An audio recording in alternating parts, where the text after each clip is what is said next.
we also have set up very appropriate customary governance systems that defines how we relate with nature, with the ecosystem, as well as with other people. And for me, I believe that these are the kinds of systems that ensure that some of the world's remaining ecosystems are still there, and many of these are indigenous people's territories. So that's where I'm really coming from when we talk about the contributions of indigenous peoples and the role, a bigger role that they should and can play in terms of addressing this environmental crisis that we say, what we call climate change. Of course, in the process of asserting this, you are faced with some challenges, no, like the standards that say maybe modern science set in terms of rigor, in terms of maybe the standards are not really appropriate for our traditional knowledge systems, and therefore the scientists who are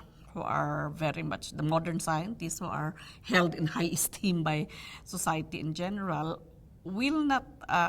accept the traditional knowledge is as scientific as their own knowledge system, and that is the other tension that's there.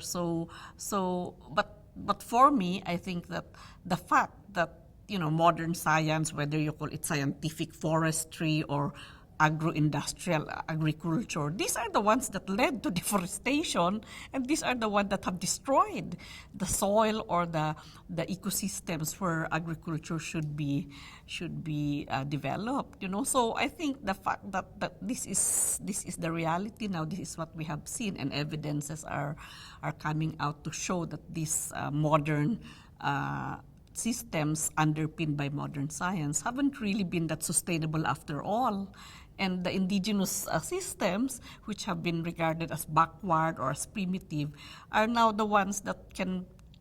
show that they are the ones these are the systems that still are sustaining the last remaining stable ecosystems that the world has today. So that for me is already a proof enough to say that therefore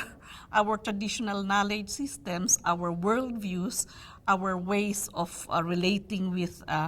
nature are really very scientific and very sustainable, and therefore they should be regarded in that light and